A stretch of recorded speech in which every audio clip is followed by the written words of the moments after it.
Why do I gotta get it in the mail? Why can't I get it in the store like everybody else? Why can't I get it in the shelf? Baba, baba. Hello, YouTube, and welcome to the Body Honesty Project. My name is Lydia, and today is the second half of our Fat Acceptance Foursquares Game 3, featuring Cynical Dude, Sam at Every Size, and Big T Bariatric. And just as part 1, I am not in the video. I mean, my voice is, but my face isn't. So I will be a cartoon once again. But this time, I also decided to animate little clips here and there of my colleagues. So I hope you enjoy the rest of this conversation.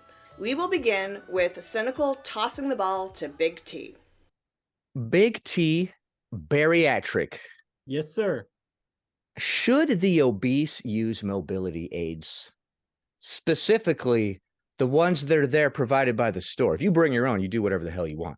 But should they use the ones that are provided by the store? What do you think? I think when you get to a certain size, you're going to need something to help you get around. And I would rather them actually get out and go somewhere and do something, even if it's aided, rather than sitting at home. It's too easy these days just to order DoorDash or to order your groceries. And if you could get out and get a little bit of exercise, even if it's walking a few steps and just getting out, then I think it can help you out tremendously, knowing that there's things out there. But there was a time when I went grocery shopping, when I was getting bigger and bigger, that I didn't realize I was too big for the shopping cart thing, the motorized shopping cart. You couldn't even turn the freaking thing. So should they have even bigger motorized carts? Well, that they can't physically do that. But if you get too big that you can't even fit in it, then that should be a sign. That should be one of those shame moments where you're like, I'm too freaking big for a motorized cart in the grocery store, which wasn't designed to carry my weight in the first place. Maybe I need to lose a little bit of weight so that I can go grocery shopping and do the things that I need to do. But yeah, pretty much I think having those things, having those tools can help you get out and do some things that you need to do. And that's pretty much it that I can think of. So as long as you can fit in the cart and it can pull you, you Yeah, can use it. yeah. But if you cannot fit in the cart and it cannot pull you, it's a warning sign. Abort. Abort the shopping trip and go to the doctor. But at the same time, I understand those things were meant for people who can't walk, who are legitimately disabled, not disabled by their own actions. So you could actually cause a lot of damage, because when you're turning in those things, you could, your sides are lumping off the edge of the motorized carts and you're knocking into stuff. And every episode of My 600-Pound Life I've ever seen, they're knocking into things, and they could barely turn the thing. And so at the same time, knowing that there's tools to help you get out and do those things, like those tools were not meant for somebody that size. So I would use it as a shame moment. It helped me realize I was getting too big, that I can't even go grocery shopping anymore. And I couldn't get out and do things unless I had help, unless I had a cane or one of those, what are those things called? Whatever, the things that help people walk. They have wheels on the front and you're just kind of pushing yourself forward. I mean, if you need a tool to get around because of your own actions, then that's a real problem that you need to get fixed right away. But they should still be able to use them. I'm on the fence with that. Like I said, that stuff was not meant for somebody that size. But if it helps you do what you need to do and get out of the house for a little bit, then I think go ahead and use them. So I'm kind of yes and no on that. I'm not trying to cop out. I could see both sides of it. I can see both sides too. I don't think that like just because you're big, you should just not be allowed to use this or that. I think whoever got there first can use it. A lot of people will probably be shocked by me saying that. They're gonna be like, "What?" You should be like, "No, only disabled people can use that." But what am I, the freaking disabled cart monitor, dude? Figure it out Yeah, on but your own, guys. you probably shouldn't take it from the old man though. If Old left, people out of the cart so you can get on there. yeah. It is what it is, Grandpa. You knew what this was. I'm gonna launch this over to Sam. Sam, what do you think would be a good first step for somebody who wants to get involved in weight loss and keep it off. Like, what do you think is a good step that somebody should tackle if they want to lose weight and keep going with the progress and not give up after, a few weeks or whatever? Yeah, interesting question because I'm still figuring this out for myself. But the thing that has been pivotal for me, and you guys have touched on it, whether you knew it or not, talking about those shame cycles, it's the self-awareness piece. You have to develop self-awareness to realize, like, this thing that I did is leading me down a path that I don't want to be down. That is a good thought to have because there's the self-awareness is there. But then you have to act on that self-awareness, which is something that someone told me once, and I was like, "Oh, what do you mean I have to act on it?" So if I've talked openly, one of my binge meals, when I was very deep in my cycle with binge eating disorder, I lived directly behind a McDonald's. I Hmm. would get a crispy chicken meal, large, with a root beer because McDonald's root beer is the bomb. I would get 2 double cheeseburgers, and sometimes I would get chicken nuggets, and I would eat that until I felt physically sick, cry, and then repeat the cycle. Like, it was ridiculous, and at some point, I did it. I was sitting on the couch by myself and crying as the shame cycle, and then I was like, "Why did I do that, though? Like, what is the purpose of this thing, and why am I continuing to take this action that makes me feel this way?" And so the next time I had that, like, urge to go and do that thing, I literally had to, like, turn my thoughts, like, from, like, "Oh, I should go and get this food," to, like, "What other thing could I do that would actually help me process the way that I'm feeling right now?" So I had to actively think about, like, why am I doing this thing? Why do I feel this way? And what's the proper way for me to process this thing, right? Mhm. So I think that's the model that is the most helpful. And I think if you've got the self-awareness piece and you still can't get it down, there's no shame in asking for help, right? There are so many tools out there now that can help people. And I remember Hannah's video that I mentioned earlier was about Ozempic. She was demonizing Ozempic. They demonize bariatric surgery, but it's like sometimes if you can't do those things on your own, it's okay to take advantage of those tools. But like be honest with yourself, be honest with the people who are following you if you're a weight loss channel. Like if you lose that honesty and that self-awareness, then you're just going to keep spiraling, I guess is my opinion. That was amazing. That was amazing. I forgot that I was even recording this whole. I was just like zoned into Sam.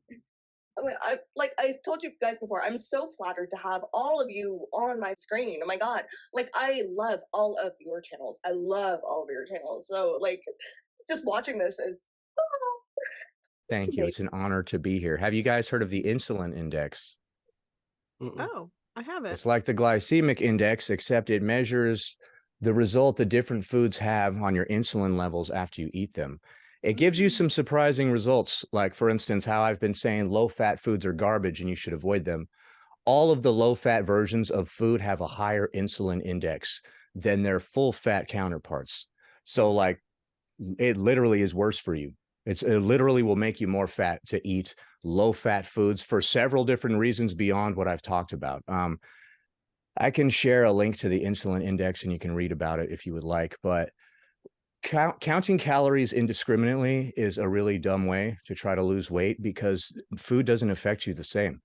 100 calories worth of sugar will not affect you the same as 100 calories of oil. The oil is not harmful. The sugar is. Everybody's been lied to about fat and oil for so long that they just automatically like avoid it. Low Like carbs, avoid sugar like the freaking plague. No Mhm. pre-made meals. But I feel like people do have to learn that slowly. I'm curious to know how Big T feels about this. Like, so for me, it was going from what I just told you I ate on like a pretty regular basis. My other freaking binge meal, you guys, I have no idea why this was a thing for me, but we also had a Dollar General. I lived in the middle of nowhere. Um, were pizza Lunchables with the pepperonis. I would get like 10 of those bad boys. That's like 2 plates that you have to carry. Like, so going from eating food like that on a pretty regular basis for like a year or 2 years of my life to then like, "Oh, how am I gonna break this thing?" Like, counting calories was a really good first step for me because I needed to learn. And then eventually what I figured out is exactly what you're saying. Well, shit, if I eat a brownie, that I'm gonna feel hungry in 10 minutes, where if I had eaten, this Greek yogurt, like the protein in that is gonna keep me fuller longer. So the thing that is tricky, like I was talking about in my answer, how I'm still trying to figure that out, is like you have to be willing to keep relearning, and I think that's an issue for a lot of people. They find something that works, and then they just wanna stick to that, and then when they hit that plateau or something happens, they're not willing to break those cycles to learn something new, like, "Oh, maybe I should stop eating brownie." You You Dude, know know? how simple carbs much and sugar will make you Yeah. fat even if you're not in a surplus, because the way that insulin works is it removes glucose from your blood by putting some of it into muscles and some of it into adipose. So when you eat sugar, some of that sugar is going to adipose, period. So like avoid it like the plague, dude. You'll be way healthier. Well, and the problem too is, so I have not talked about this on my channel, I don't think, but we did a farm CSA this year. So you can pay early to a local farm, and they give you a box of vegetables every week. And my husband and I were like, oh, we should try that because like we need new veggies to go with our proteins, right? Because that's the point we're getting to.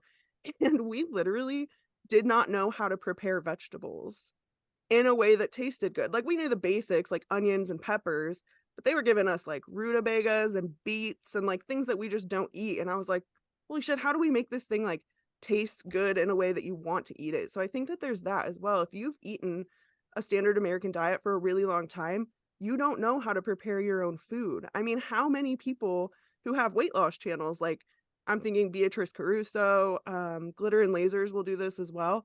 Their number one sponsor is Green Chef because they don't know how to prepare their own healthy food. So they're having to outsource that sort of exercise, right? It's this really weird phenomena of people, the further we get away from the natural foods we should be eating, the less we know about how to prepare those foods as well. I'm gonna give you a tip of something I do all the time, all the time. Instead of Taco Tuesday, get the romaine, the lettuce leaf. Mhm. Fill that leaf with the food. That's your taco. It's delicious. You get all the protein, put in your meat, you put in your beans, you put in all the stuff, and you roll it up with lettuce. It's delicious. That's what I do on Tuesdays. Okay? Like, kids do not see the difference. You can make swaps like that. Remove the carb, add in a vegetable. It's not that hard. If you're craving rich food, you can eat very fatty meat, and that should take care of your craving for rich foods in place of sugary treats. Like we want like something that's going to be like a freight train right to our face, right? Like, Mm. oh man, this is crazy, dude. Like this is firing on all cylinders in my brain. Well, really fatty meat will do that for you without, being deleterious to your health. So that's why I'm Mhm. always recommend people, eat a big fat ribeye steak, season the crap out of it, eat a potato, get some broccoli, put some olive oil, salt and pepper on it, throw it in the oven for 30 minutes, whatever. But there's always the centerpiece of some greasy meat so that you get that sense of like, yeah, dude, something super rich. You could go to town on some greasy meat and be fine, dude. The Yeah, fight it's fun. against fat needs to end. The one thing that I think that a point we hit on was do not be afraid to ask for help. Because one of the best things for me is when I went to the bariatric clinic, it wasn't about the focus on the weight loss surgery. I had a dietitian and she sat down with me and she said, the first few months, we're not even going to give you a caloric limit. I said, I'm going to teach you how to eat better. And so I learned, like, I went through my diet. What do I eat normally? Okay, well, take this and make this substitution. Eat this instead. Eat during these times of the day. So if you're really struggling with it, you don't have to do this alone. And not all dietitians are good. Some of them, like Cynical has been saying, are against fat and want you to eat the low fat stuff. And, you have to be a little more wise about that sort of thing. But just getting involved in a bariatric clinic or finding a dietitian can really be helpful if you do not know how to eat, if you don't know how to change your ways. Even if you do have that little cheat meal, like they can tell you how to do it the right way so you're not catapulting, destroying your entire diet, right? Like you can do it in a way that it works for your diet and doesn't trip you up and get you back eating your old habits. So get help, find some help, find somebody who can encourage you, somebody who's been doing it for a long time. I often have people asking my advice all the time, like go to somebody who's been through the program, somebody who's lost a lot of weight, and they can tell you the right way of eating, so you don't have to get lost. And then once you do hit that plateau, which is going to be normal. I hit a plateau after 2 weeks after my weight loss surgery, and it freaked me out. I thought that the thing wasn't working, but how is it not working? I was on a liquid diet. But it's normal because your body loses a lot of water at first, and then it sort of tries to catch up by putting more water into your system. That's why we plateau. It has nothing to do with the diet not working. Yeah, stick But with if you it. have that plateau, you're going to freak out and think, oh, this isn't working. I'm going to go back to eating the way it was, because diets don't work. Every diet that has a caloric deficit will work. It does. All these fad diets they say don't work. They don't work because people freak out when they plateau and then they give up on it. So just find a diet that works for you. I prefer some sort of lean version of keto. That's my way of going. Vegetables and meat, which is what Lydia was saying. Like, you will lose weight. Watch your calories, exercise, drink your water. Like, you will lose weight, but you will plateau. Just keep going and talk to somebody who can help you learn how to eat better. There is no shame in asking for help. Absolutely. I honestly believe vegetables and meat is the way. Like, I don't have to count shit. Vegetables and meat. Yeah. Vegetables and meat. I also eat Carbs. carbs. Ways. One of the things that I learned from my dietitian, though, is I was eating a lot of pickles because they're low calorie. I think they're almost no calories. And so when I went to her and I weighed in, and I'm like, I didn't lose very much weight. I'm like, what's going on here? I'm eating right. And she asked me what I have for a snack. And I said, well, I eat a couple pickles. She goes, the serving size of a pickle is like a fourth of a pickle. A Really? fourth of a pickle. But when we see how much salt is in just a serving size of a pickle, think of how much salt is in an entire pickle, right? So I stopped eating pickles. I love them, but I stopped eating them because there is so much salt in just a fourth of a pickle. Does salt cause you to retain water? Yeah, it causes you to retain water. So I was still kind of losing fat, but having that much salt in your diet is not a good thing. And so it can cause some imbalance issues, and that's why your weight can stall out if you're eating a lot of salt. That will cause it. So that's just one of the things that I learned from my dietitian about serving sizes and things that you think are healthy. You might think yogurt is healthy, but I tell this on my channel all the time that I started out eating an entire 6-pack of yogurt because I thought it was healthy, but there was so much sugar in it that my body was like, ooh, sugar. I was jonesing for it, so I kept going back for another yogurt and another yogurt. But there are healthier yogurts out there that are not packed with sugar. So, there are different decisions that you can make, and a dietitian, somebody Keep an eye on those who serving lives in the sizes, dude. system. They'll get you. Watch out for Tic Tacs. They say they're sugar-free, but they're actually 100% sugar. It's just that they weigh less than a gram, so they don't have to say that it's in there or some stupid nonsense like that. You're like, sugar-free, huh? Let me look at the first ingredient. Sugar. Oh, okay. Well, All right. The dude, one and only ingredient is sugar, but it's sugar-free because it's less than a gram. Okay. My last video, I showed you how you can gain a pound every week with Halloween candy. You're not eating that much. If you grab 2 bags of little chips and 3 Halloween candies, you gain a pound. It doesn't look like that much. Those 2 bags of Halloween chips and 3 candy bars, for the whole week, you have gained 3,500 calories. Mm-hmm.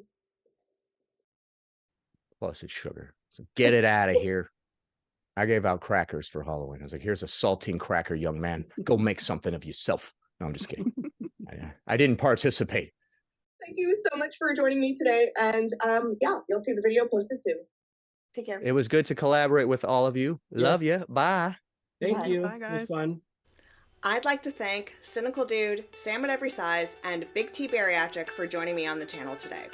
And if you didn't see part 1 of this video, you're going to want to check it out here. And if you didn't know, I've had one-on-one conversations with every last one of these guests. And you can see those on my collaborations and panels playlists right here. So until next time, stay body positive, but also body honest.